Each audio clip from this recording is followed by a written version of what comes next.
My guest today is Carly Barlow, who's qualified in science, nutrition, and dietetics.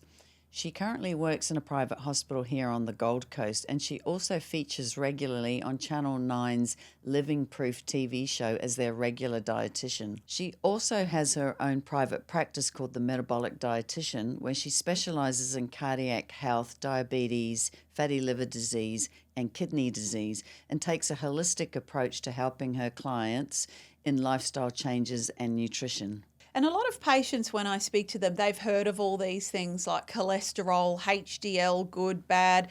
They don't really understand often what it means. And a good way to think about cholesterol, I guess, is we've got good cholesterol and bad cholesterol. And look, you need cholesterol around your body for lots of things, for hormones and your cells. You need cholesterol. Your body can actually make cholesterol as well.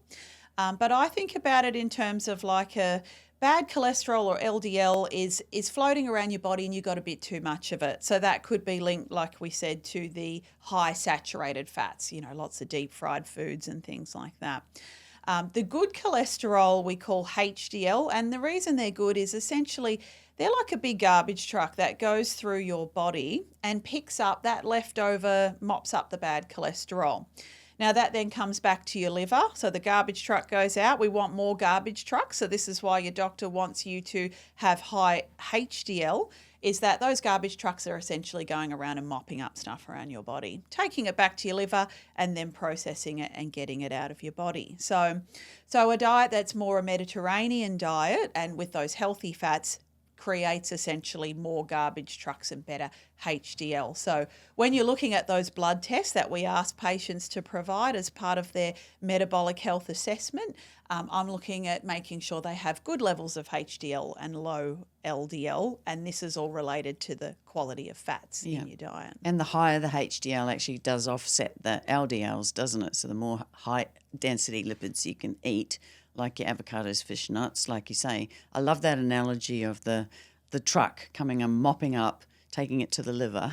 Yeah, exactly. You want more of that. And that's why if a doctor says to you, you have high cholesterol, you need to look at those levels in a little bit more detail to see, is it the good or the bad cholesterol? And they look at the ratios in terms of, if you have too much bad stuff, as long as you've got more of the good stuff, taking that away, that can be offset, I suppose. And Carly, can you explain the oils? There's so many oils out there. There's the olive oil, then you've got the seed oils, and you've got canola, and then you've got grapeseed, and there's so many. And some of them go, no, you're not allowed to cook with those. No, they're for salads only. Can you give us a rundown of which oils should we pick for cooking or salads, and what's the best for our health? Yeah, oils can be very confusing, and that is one of the questions I get asked a lot. Can I use butter? Should I cook with olive oil? I've heard this is bad. There's a lot of stuff out there. And look, even some of the evidence is mixed about oils. However, overall, what we want to do is perhaps cook with one type of oil and then use another type of oil for more your salads and your cold things. So in terms of the best quality oil, I normally recommend extra virgin cold pressed olive oil. But this oil is best to use in salads and you can cook it. However, there are probably some better choices in terms of cooking oils. So extra virgin olive oil, the reason it's very good for us is it contains a lot of those really healthy fats that we've talked about, the monounsaturated fats. And it also contains something called antioxidants that a lot of people have heard of, but don't really understand what that means either. So antioxidants are essentially something that offset what I would say is like rusting in the body. So when we break down oxygen and food, and that is metabolism for energy, there's kind of some byproducts, I guess, which think of it as like a bit of rust in the body through those chemical reactions.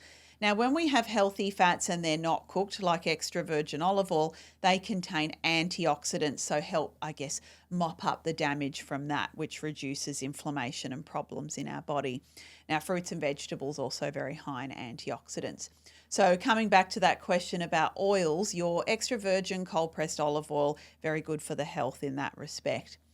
When you come to cooking, what you're looking for with cooking, to reduce, again, relating to that oxidative damage, is an oil that doesn't get really burnt and smoky in the pan when you're cooking at high temperatures. Right.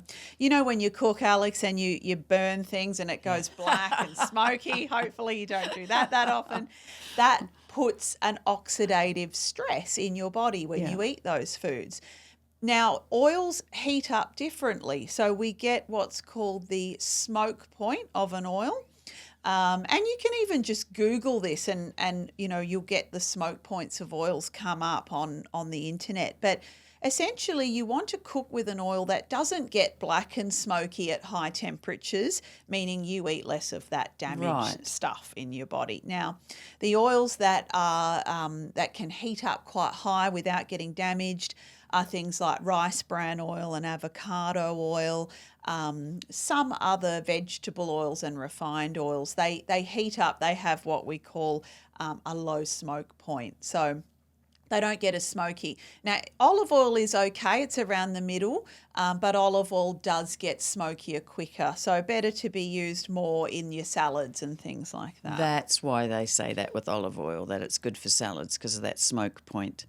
Yeah. Exactly. So, and another thing about oils is if you look for what we call cold pressed extra virgin olive oil, like not all oils are equal, I guess. So, you've got the companies that make olive oil, if they're doing it cold pressed and it's extra virgin, all it means is they've got a very big pressing tool and they squeeze the olives and get the oil out of it. And if it's cold, they're not heated.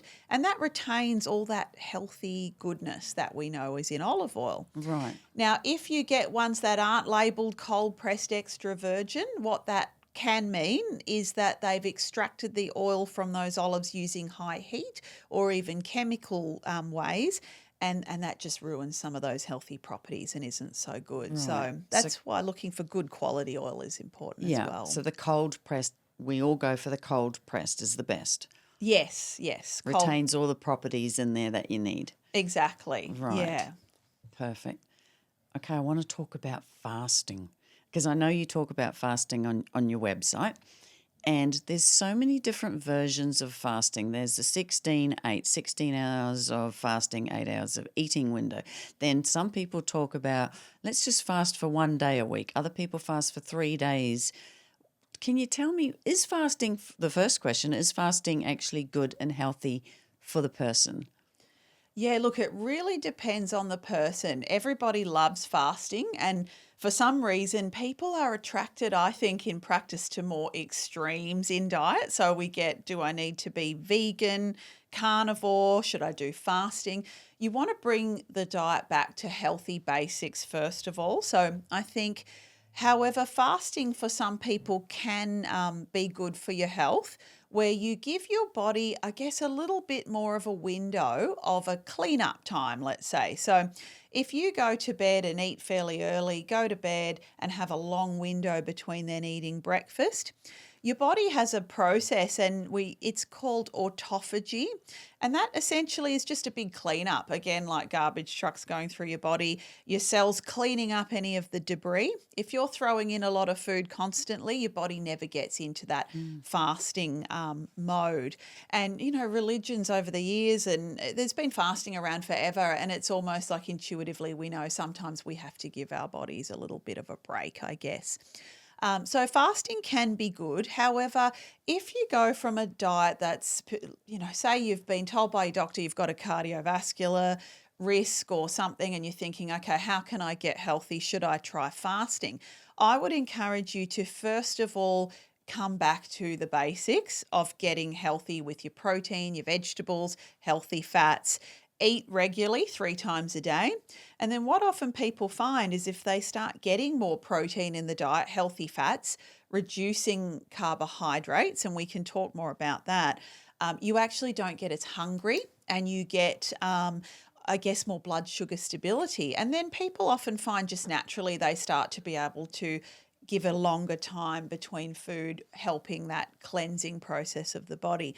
Now, there are a few different types of fast that you mentioned. So 16-8 essentially means that you have a window of eating of about 8 hours a day. So let's say from your breakfast to your dinner time is 8 hours, and 16 hours is after dinner, before breakfast. And they know that if you give yourself that bit longer time of, say, the 16, that provides those health benefits. So lots of people might say, finish eating dinner at 7 and start eating breakfast at 7 in the morning. Now that's 12 hours. 12 hours. Yeah. So that would be a good place to start. And then if you want the benefits of that additional time, of those additional 4 hours, you could start eating healthier and slowly extend your breakfast a bit later and your dinner, I suppose, a bit earlier. Now, there are some people that probably shouldn't fast if you're, particularly unwell, malnourished, if you're pregnant, if you've got a history of any disordered eating. Sometimes you just need to get the basics right first, and fasting might be something that happens a little bit later. Yeah. And how many hours should we eat our dinner before we go to bed? Because some people do eat late and then boom, they're in bed, and it's like the body hasn't had it. It's actually needs to digest when it wants to rest and go to sleep. So what's your recommended window of dinner to bedtime? Yeah, I would say at least 2 hours before bed you should eat, because your food sits in your stomach for a while, and then you get things like heartburn and reflux if you're lying down. It's interesting, you just said the word like go to bed and rest, and there is a process in the body called rest and digest. These are two states we're in, where we can either be in fight or flight, where we are go, stressing. Your body is not focusing on digestion. Essentially, it's focusing on other things. But it's important to have that rest and digest window where everything calms down. Probably 2 to 4 hours before bed would be ideal, and then you let your body rest, digest your food, and then you can successfully sleep as well. Because of course, if you're not sleeping well because you've got reflux, you'll also have health effects from that as well. And a late dinner would affect weight gain too, wouldn't it? Because you're not sort of working, you're not up, you're actually horizontal lying in bed, but you're digesting, so your body hasn't had a chance to sort of burn off any of that food that you're actually eating. So that body's got it's forced to actually turn it into fat because you're not actually burning that food, are you? So the later you leave dinner actually can equal weight gain, can't it? Yeah, it can. And this is something very related to how your body's hormones break down food. And we get a hormone released whenever we eat food, particularly carbs, called insulin. And that goes up and essentially, tells your body to store fat. And if you're then exercising during the day, we get more sensitive to insulin. So if you're eating earlier in the day, essentially, you burn it off. Whereas if you're going to bed, you get that spike of hormones and your body is then told to store fat. So look, everybody's different in how I would say the best diet in terms of what time should I eat and what time should I stop eating later on in the evening is related to your own routine as well. So I get plenty of shift workers or people that just wake up every day and don't feel like eating. Other people wake up and are starving when they wake up. So I think that is my job as a dietitian, is to work with you as an individual. But essentially, if you eat regularly and you eat good quality food, that's the first step of getting into good metabolic health, leading to good heart health. Yeah. And there's a lot of talk too about the gut health and microbiome, and it seems to be a lot of people talking about it and health awareness on it. But can you sort of explain what is microbiome in the gut and how does it affect our overall health? Yeah, the microbiome is a really interesting area of research, and they're still learning more and more about the microbiome and how it relates to things like inflammation in your body, even mental health, cardiac health, weight loss. And what the microbiome is in your bowel, so in your large bowel, you have a whole lot of different bacteria or bugs that live there. And they now know, and look, the research changes, but you might have as much as 10 times the amount of DNA or genetic material in your body of bugs than you do of your own material. So we know that these bugs that live in your gut have a big impact on your health. And a lot of the audience might have heard of things like probiotics. I find that most people have heard of them. But Yeah. what probiotics are, is they are good bugs that have been linked in studies to good health outcomes. So we know if, some of these probiotic supplements, they have, there's so many bacteria, Alex, there's like, millions and millions of different types. But some, like, say, bifidobacteria or acidophilus, they've been studied that people that have lots of those bugs in their gut or microbiome have really good health outcomes. So your bowels are not just related to constipation, and we know if you have an unhealthy bowel, it can affect you with things like diarrhea, constipation, but we now know that these bugs actually affect much more.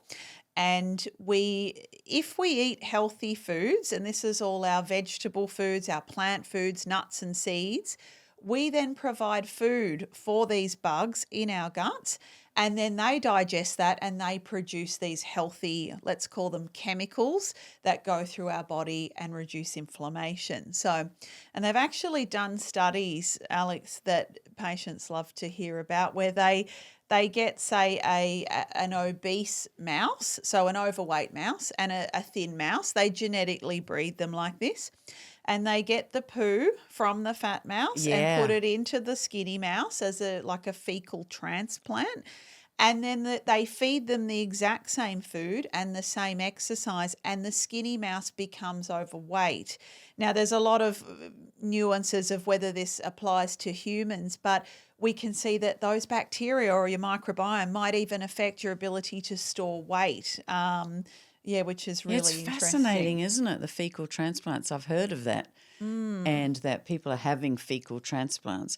So the question then is, how do we get bad gut microbiome in the first place? Like, how does it land up in there? Is it from the food, like high processed foods, or how do we get them?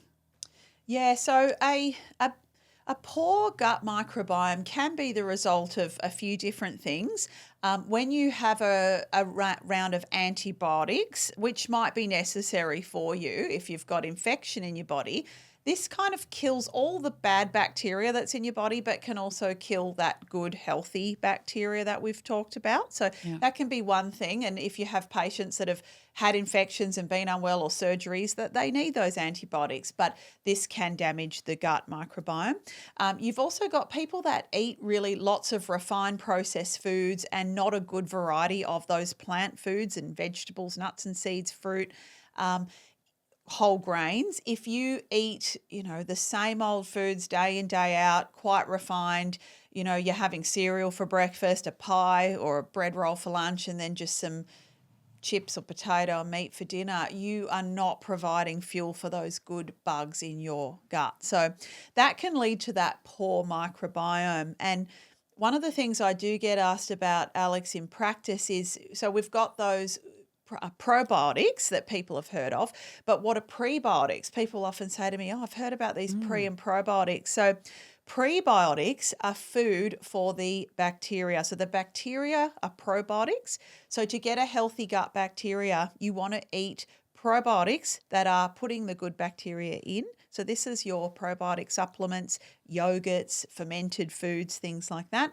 But you also must have what's called prebiotics. Otherwise, those bugs don't want to stay in your body. So if you've done a round of antibiotics, or you've had a very unhealthy diet for a while, and your inside of your bowel might be, let's say, like a desert environment. There's not much goodness going on in there. There's no reason that if you have a probiotic that it will want to live there. It'll just be pooed out, essentially.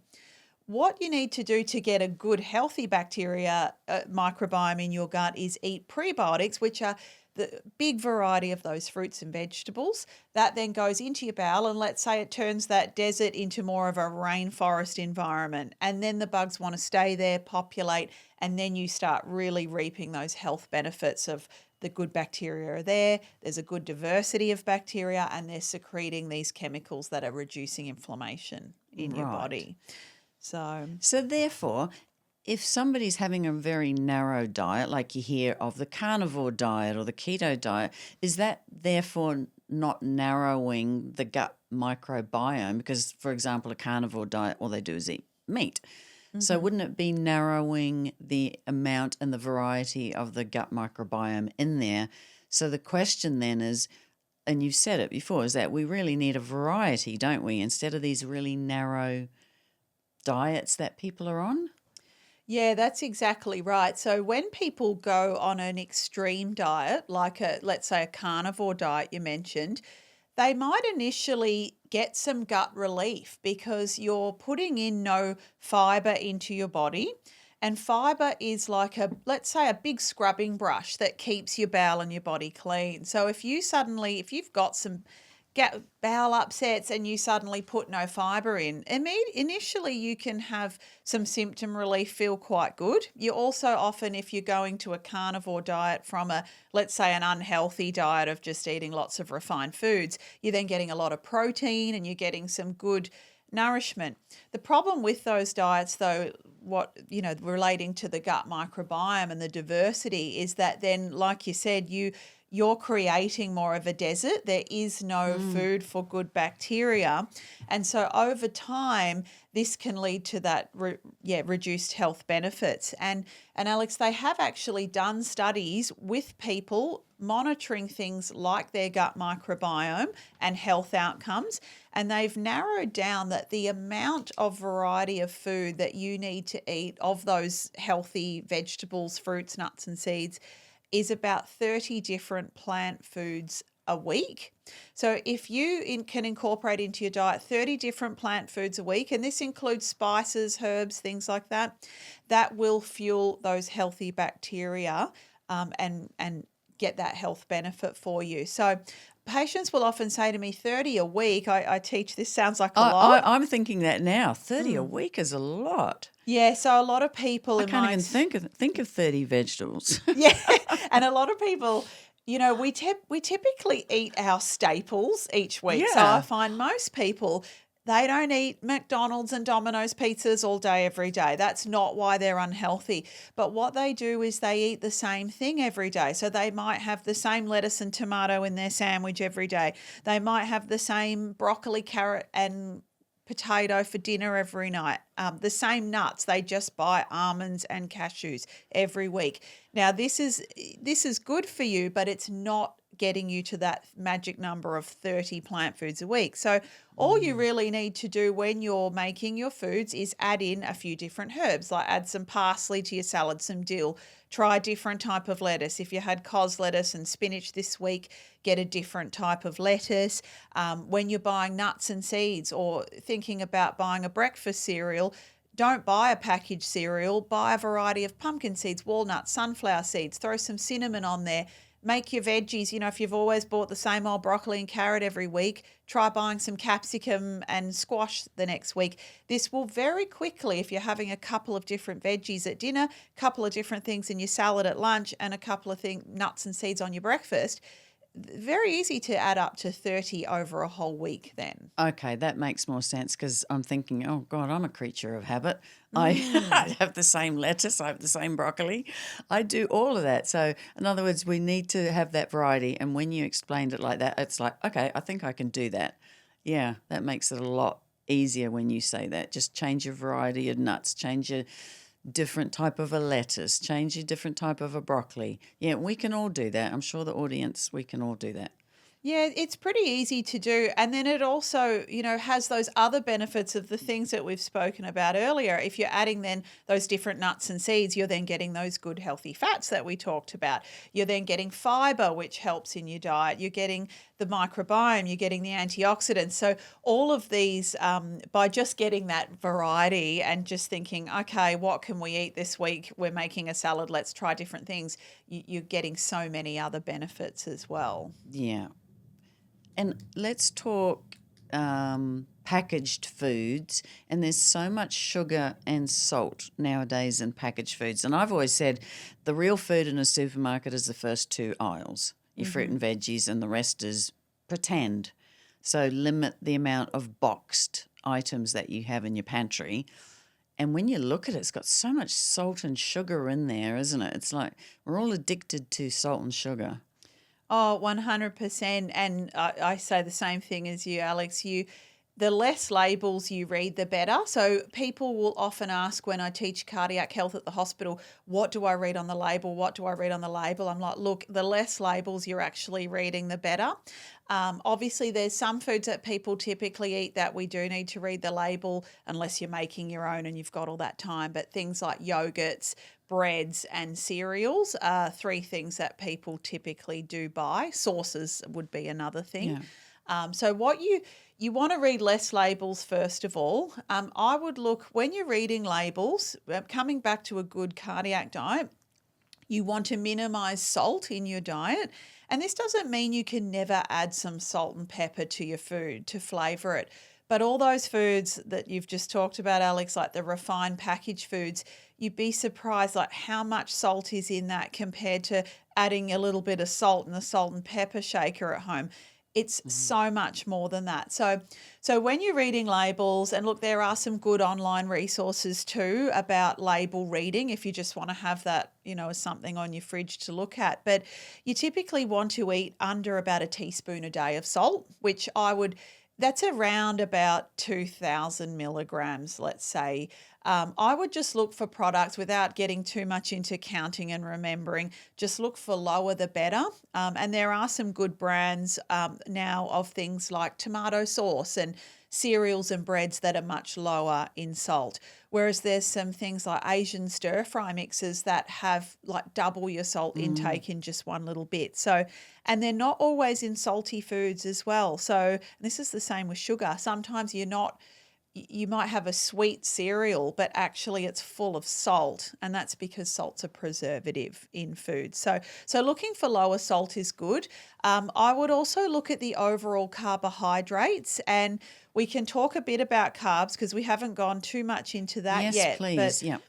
Sugar, of course, most people know don't eat lots of sugar. I think you don't need to be a dietitian to know that. And what you do sometimes, by the way, is okay. Go to a party, have a piece of cake, but don't be accidentally eating lots of sugars and carbs in your yogurts and your tomato sauce, which could be like chocolate sauce, essentially.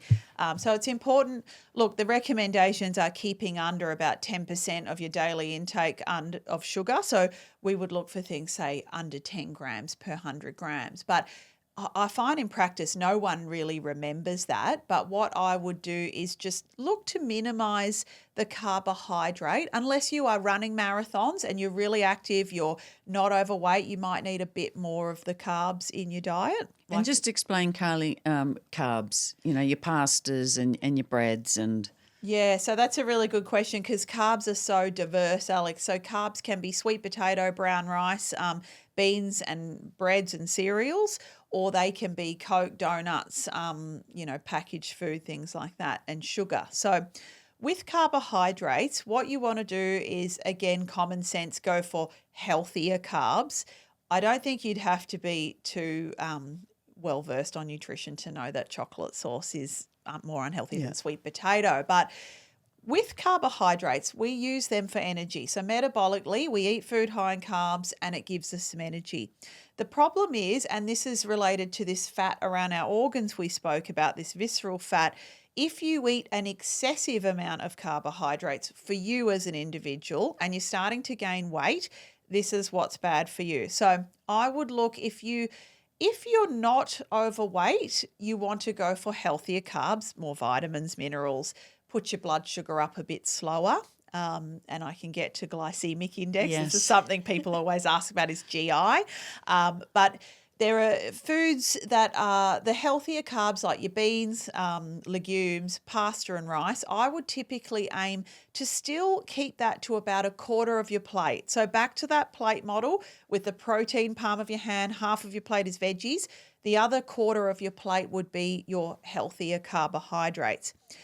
If you have that fat around your midsection you have been told you need to lose some weight, that's the part of the plate you might reduce a little bit down. So what I find in practice is that people try to eat healthy and they end up having cereal for breakfast, sourdough, granolas, muesli bars, freshly squeezed juices, lots of sweet potato, but they don't realize that they're still putting in an excessive amount of carbohydrate.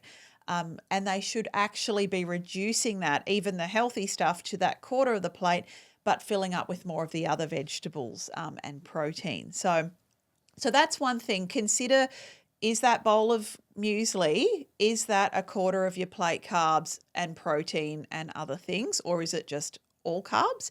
Typically people lunch and breakfast especially are pretty much all carbs. That sandwich you're having with that little sad slice of ham and tomato and lettuce and a heap of bread is typically pretty much 3/4 of the plate carbs, not a quarter of the plate. And it's very short-term energy, isn't it, carbs? It gives you that spike of energy and the insulin, but then it drops very slowly, isn't it? Which is, I know we're going to go into low glycemic index. So can you explain the difference between, what we eat in terms of long burning energy compared to a short, sharp spike and a drop?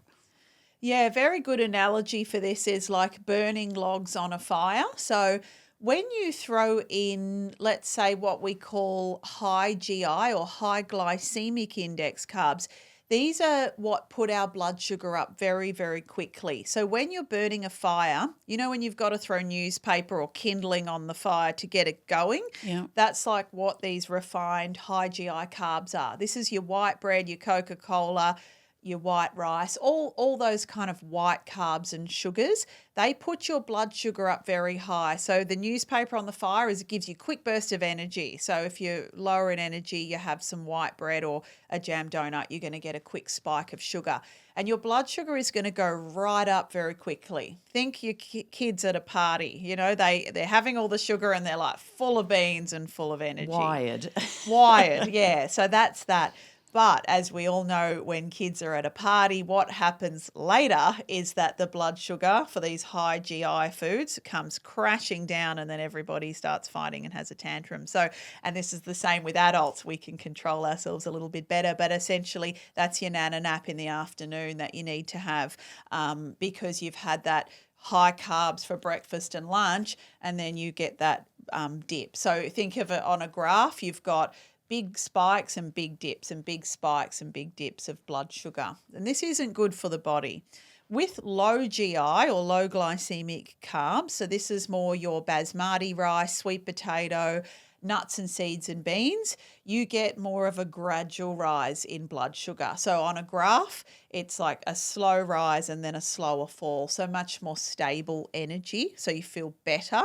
And back to that fire example, I'd say that's like the big logs on your fire. So if you've got fat on your body, that's another form of energy. So fat also provides energy.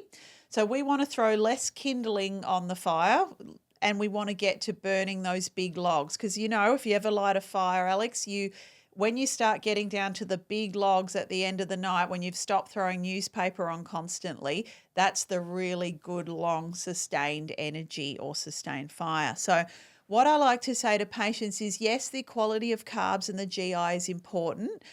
You want to eat more, basmati rice and sweet potato than donuts, but you also really need to watch that you mentioned insulin a moment ago.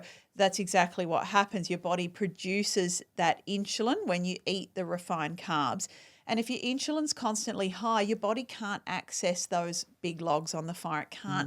It can't release that energy that if you're overweight, you've got energy on your body and you can't burn it because you're throwing in so much kindling of all this refined carbs all the time. You can't burn your own energy. And when you really lose weight successfully and get into good metabolic health, your body becomes able to really burn your fat stores. And some fat stores are okay for energy later, but if you're metabolically unhealthy, you've been throwing so much kindling and high GI carbs for so long, your body can't burn its own fuel and you can't have steady energy. And it's got so much storage there, isn't it? It needs to be worked. It needs to be run off. And if we're constantly eating that high GI, high sugary foods, we do become insulin resistant, which leads to diabetes. So we need to be able to lower the sugar intake. And as far as a cardiac perspective, high sugar is so inflammatory to that inner lining, the endothelial lining of your coronary arteries. So we need to keep getting that inflammation down. And the first thing is to low sugar diet. Yeah, exactly. So, when you get those plaques in your arteries and blood vessels, that is a result of that cholesterol building up that we talked about. But there's some inflammation going on in your body prior to this that causes those plaques to be formed. And this inflammation can be caused by high blood pressure we've talked about. But like you said, high levels of sugar in the blood is very inflammatory, affects that lining of the endothelial. And then your body wants to heal that and it forms plaques, and that's what narrows the arteries. So a low sugar, lower, not no carb, it doesn't have to be carnivore or keto or anything, but lower carb and higher protein and vegetable fiber diet is so much better for your health. And then you get that slow sustained energy, so you feel better. That leads to things like we talked about fasting earlier. You can then fast longer because you can burn your own body fat for energy. So you think, I can actually go longer without eating, and I don't feel like having a temper tantrum or going back to bed to go to bed because I'm so tired. You're not relying on that quick kindling all the time. If you keep throwing newspaper on a fire and you never let the logs burn, you keep needing newspaper over and over. So what I would say in terms of practical sense in the diet, reduce those carbs to a lower portion, have healthier carbs, reduce your blood sugars, and then you'll last longer and feel much better as well. Okay. We've talked about food. I do want to touch on alcohol. Alcohol, again, high sugar intake, empty calories. We are a society that loves drinking alcohol. So can you please give us some guidelines on what's recommended daily, weekly alcohol intake? Yeah, so alcohol is one of those things you can have a little bit, but not too much. I think everybody knows this.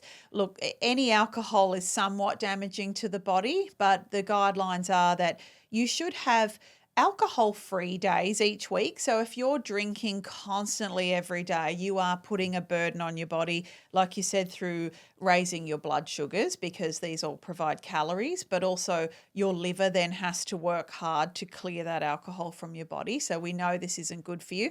So in terms of recommendations, I'd say, well, try and limit your intake where you're not having alcohol every day of the week. Often patients find it's just easier to think of this in terms of, okay, I might have a couple of drinks on the weekend, but during the week I'll try and keep it free. So it's good to have those free days. Then when you do drink, you don't want to binge drink.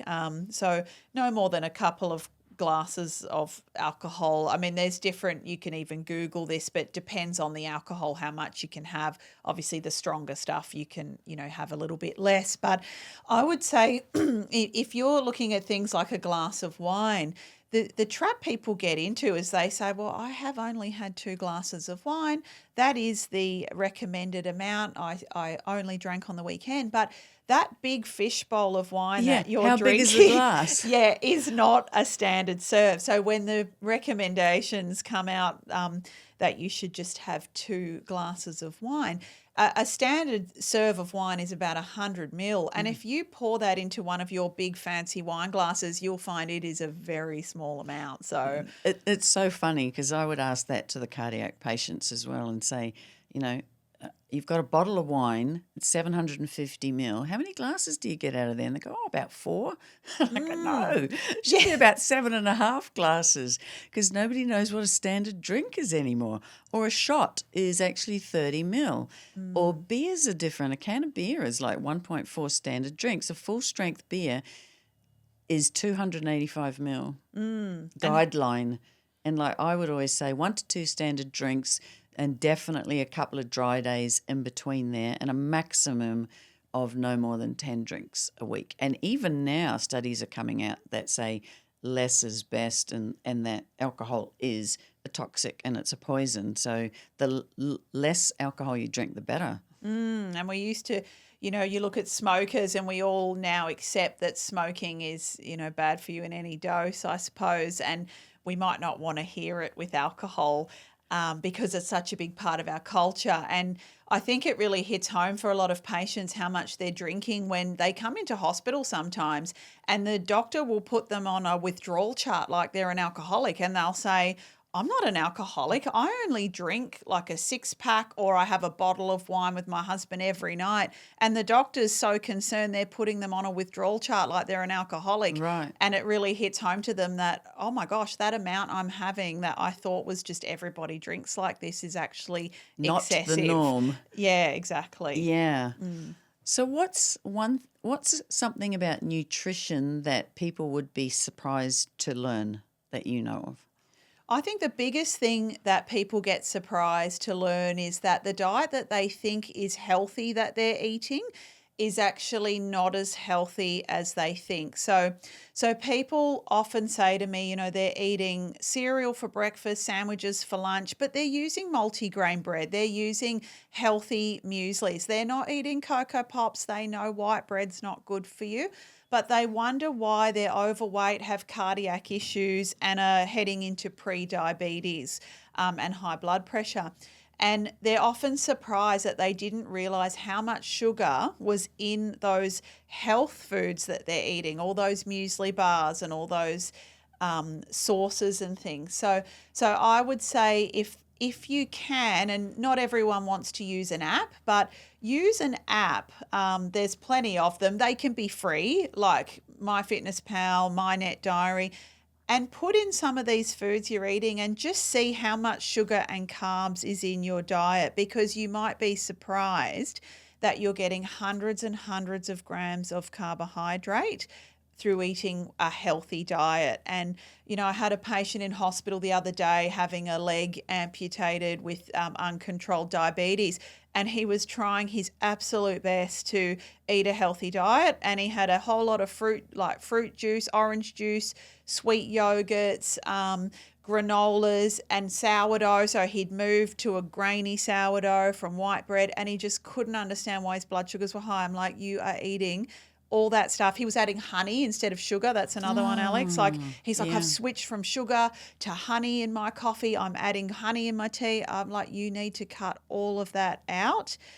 In that case, quite extreme diabetes. But yeah, that's something people are often shocked, is that honey is the same in your body as sugar. And that muesli bar is like a Mars bar in a lot of cases. So if I'm eating, I'd rather, if I'm going to have a dessert, I'd rather go out with my friends and have a real proper dessert, enjoy it and not eat it every day. But if you're just throwing in muesli bars all the time, you probably don't even like them, and you think you're doing yourself a favour health-wise, you're often not. And that's what most people are surprised about nutrition. Okay, what about eggs? Are eggs good? How many?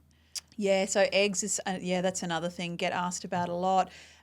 Eggs and butter probably get asked about the most. So with eggs, they're higher in cholesterol. So prawns and eggs, pretty high cholesterol foods.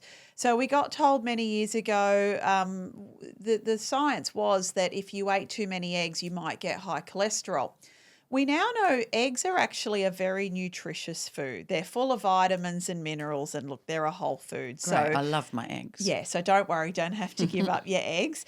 Eggs are good. Look, we have what are called, I suppose, hyper responders to some of these foods, and this is the case with salt as well, where if you have very high cholesterol and you have it could be a really high family history of cholesterol, and if you eat more than an egg or two a day, you see an effect on your blood cholesterol. Now, if that's you, I would say you don't have to completely avoid eggs, but just don't have too many of them. So you might limit eggs to one a day, or, a few days a week or something like that.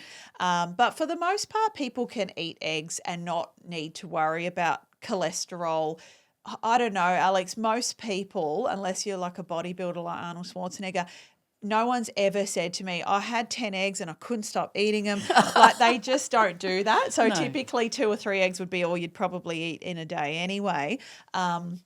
and they're a good quality, high protein food that's good for you. So I would say eggs are fine. And actually, it's more that fat around your liver and good liver health that's going to help with the cholesterol. That egg is nowhere near as damaging as all that sugary stuff that you're having. So eggs are good, but just watch it if you're very high cholesterol, that you're not having more than a couple a day. Okay. And then with butter, it's a similar thing. Butter is a saturated fat, and it is one of the ones we say don't have in excess. But what I want people to get out of today is it's the bigger picture of your diet that matters. So if you eat a diet, wide variety of plant foods, like we talked about, good microbiome, good protein, healthy fats, not too many carbohydrates, good whole real food, and you have a little bit of butter on your barramundi with your steamed greens, I wouldn't worry about that butter. What is bad is if you're having really excessive butter, cheese all over everything, deep fried foods, lots of carbs and chips and things like that. Which is really funny because I just came back from Switzerland and you go to the breakfast in the morning and they'd have big slabs of butter, but you'd see people and they're not peeling a little bit off with their knife. They're actually cutting a whole slice, like almost as thick as your finger, and that's normal for them. So we all live in different cultures though, isn't it? And I need to look up the cardiovascular risk factors of the Swiss, but because they had so much butter. Everything's cheese and butter over there. So it's different.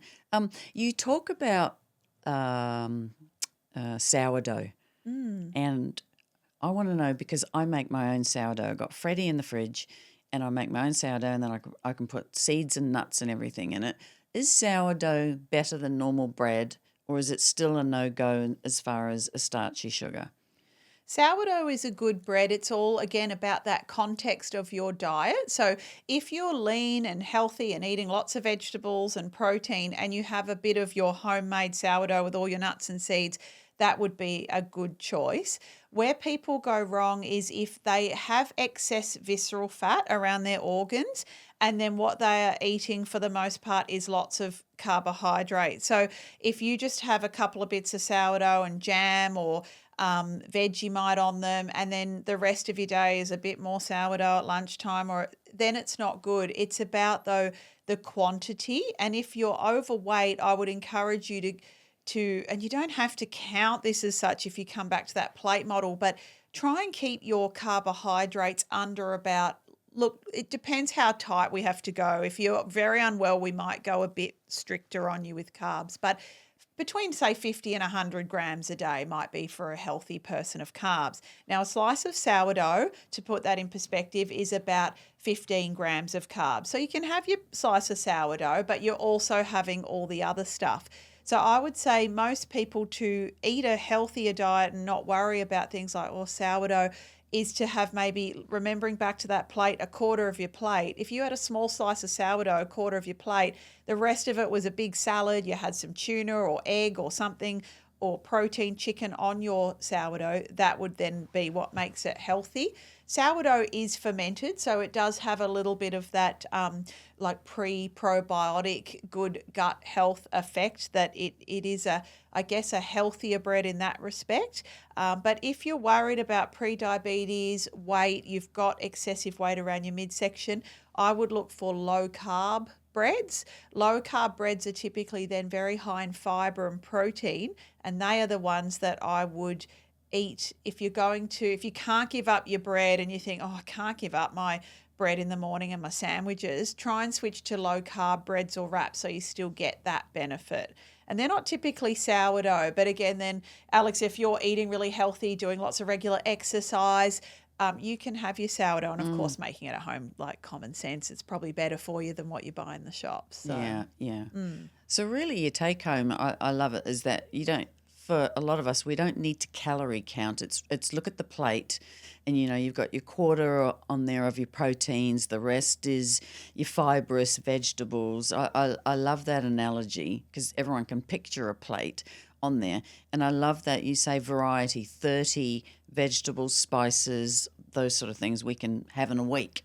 So, Yeah, really, really good information there, Carly. Yeah, I would never count calories. And as soon as I start No, saying, phew. you need 6 serves of this and 4 serves of that and 2 of that, I can see the shutters come down. No one Yeah. ever, including me, shops like that or thinks like that. No. You just want to think, okay, most people are pretty good with dinner.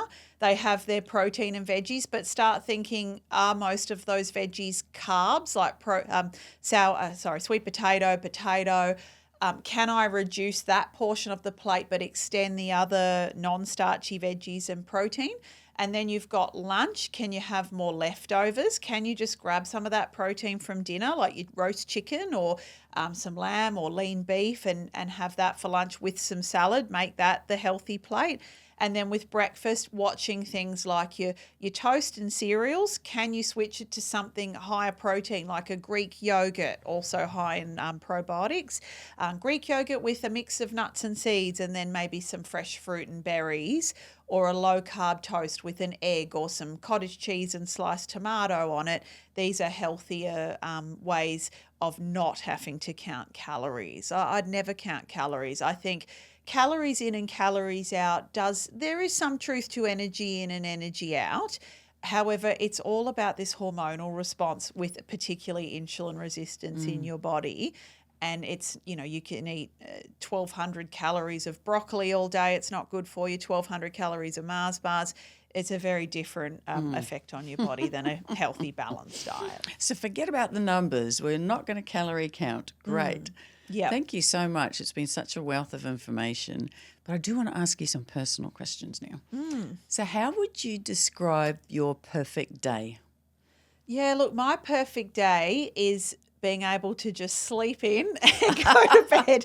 I'm a parent of teenagers. I work a lot. So my perfect day would involve just actually getting up whenever I get up and not running people around. I love going out in nature for hikes and, getting outside. I love visiting things like the farmers market. Of course, I'm a bit of a foodie and into nutrition and health, spending time with my kids. But yeah, I think just getting outdoors is, we're stuck in hospitals and offices all the time. So my perfect day is just relaxing and getting outside. And what's one hobby that we don't know about you that you really like doing? Yeah, so one thing I've just discovered, and it's a bit embarrassing, but my partner and I, we have started going to these events where you do a bit of singing and karaoke and stuff like that. Really? So I don't mind a bit of that. Yeah, so they have a theme and you dress up, and my kids get into it as well. Wow. My partner's a surgeon and he gets into it. It's a bit embarrassing, a whole nother side of us. So I love doing that and just letting loose and relaxing. And have you got a good voice? No, not at all. I don't. No, it's terrible. So thank God it gets drowned out by the sea of everybody else singing at the one time. So if we want to sneakily see you do that, what's the club called? Oh, they do. There's a few of them actually. They do. There's one called Hops and Harmony, and they kind of go around different pubs, and they have like an MC that gets everybody singing a song. So the last one we did was an ABBA night, and they'll teach you the words. It's all up there, and the whole crowd has a different role, and she'll point, you're that bit, and at the end you've all done this big mass karaoke, and everybody loves it and dresses up, which is fun. Sounds so much fun. Great. Yeah. So we've just got into that. Don't tell too many people, but everyone knows now. Yeah. What? And if somebody wants to find you in your private practice or anything, how do they go about finding you? Yeah, so I've got a couple of websites. I've got the Metabolic Dietitian, so that's metabolic, METABOLIC, and then dietitian, which doesn't have a C in it. It's DIETITIAN. Sorry it's quite a mouthful, .com.au. So that's my website for booking with me as a dietitian. I also run a protein supplement weight loss business called Lightly. If you Google the word Lightly, LIGHTLY, Lightly for Life, www.lightlyforlife.com.au. That's a business that I started, and we offer some free courses on there in kind of what we've spoken about today, about weight loss and metabolic health. And I also sell protein. So protein supplements, and I haven't really mentioned that in the podcast today, they're very good for people that just can't get it in through diet. They could be very busy. I'm saying get all this protein and have this quarter of your plate. If you're not able to think of stuff in the morning, or you're just time poor, or you're just grabbing takeaway, protein supplements that are natural and don't have all the rubbish in them are very important. So I've created that. So my website provides more information about that as well. Wow, terrific. Thank you so much for coming on the podcast today. It's been really, really interesting, and you just break things down so simply that we can all understand. So thank you so much for coming. I really appreciate the work that you do in this space.